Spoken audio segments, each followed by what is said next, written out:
Not too long ago, I was going through a situation, a devastating situation. Although I was going through this devastating situation, I had a lot of great positive things going on in my life, actually. I just got accepted into graduate school at USC. I just received a scholarship from Topping Scholar, one of the most competitive scholarships on campus.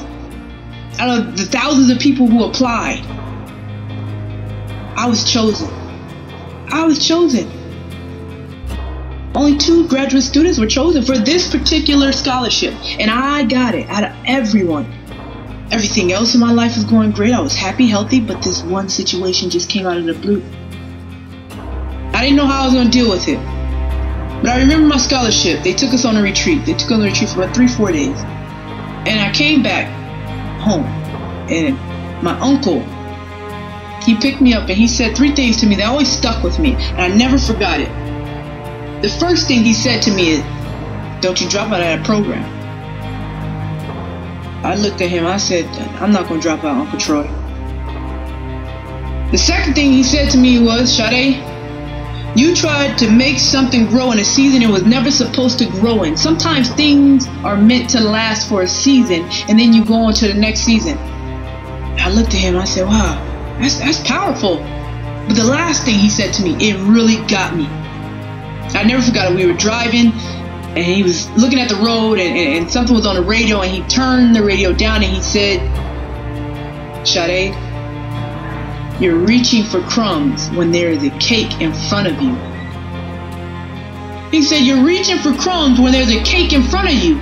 You're focusing so much on this situation that you're going through that you can't even see that there's a cake in front of you, right in front of you." And I looked at him, I said, "Wow, that's true." So when I got home, I started thinking about this, and I never forgot it. It just stayed on me. I said, "How do I know what the cake is? What is a cake?" And I went back to that conversation. My uncle had identified what the cake was and what the crumbs was right in front of me. First of all, the cake was graduate school. It was getting me to the next level in my career that would allow me to grow as an individual, grow and to support my family. So when he said, "Don't you drop out of school," that was the cake. And then when he said, "Sade, you're trying to make strawberries grow in a season they were never meant to grow in," he was referring to the crumbs. That was the crumbs. Here I am trying to plant something that cannot be planted in this season. It will not grow. And yet I'm still watering it every day, and I'm standing right by it.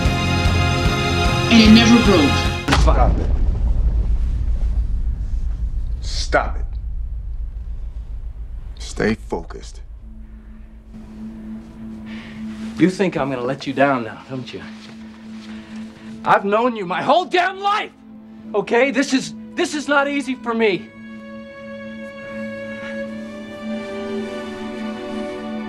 Stay focused. Don't worry. Some things were meant to come into your life for a season, and they were meant to leave. There are other things that come in your life for a season, and they stay. So one of the things I started to think about was, well, people always tell you what you should do. Nobody tells you how you should do it. You should forgive. Well, how do I forgive? You should let go. How do I let go? Build your team. You want to build your team because your team. If you're down with me, I'm down with you. Your team is going to be the ones, when you get back on that floor and you start picking up them crumbs all over again, your team is going to be standing there with their arms folded, saying, "Get up off that floor and stop picking up them crumbs, and let's get to this cake." Come on, man, put it up, put it up, put it up. Come on, brothers on 3, let's go.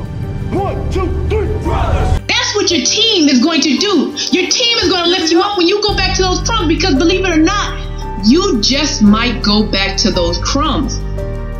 And your team needs to be there to pick you up. How do you build this team?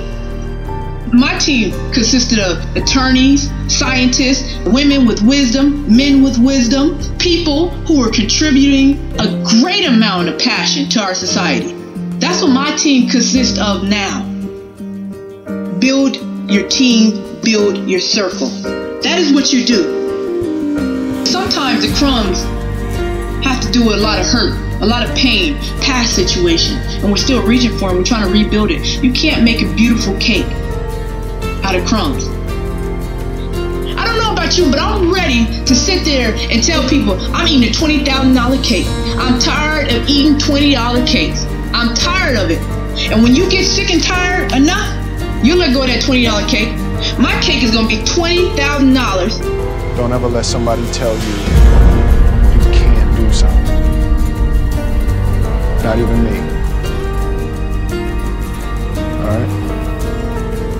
You got a dream, you got to protect it. People can't do something themselves, they want to tell you you can't do it.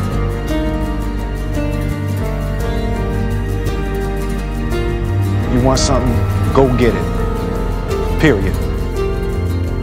So with that being said, what are you reaching for? Cake or crumbs? But remember, you can't have both. Sade Burrell, stand for something.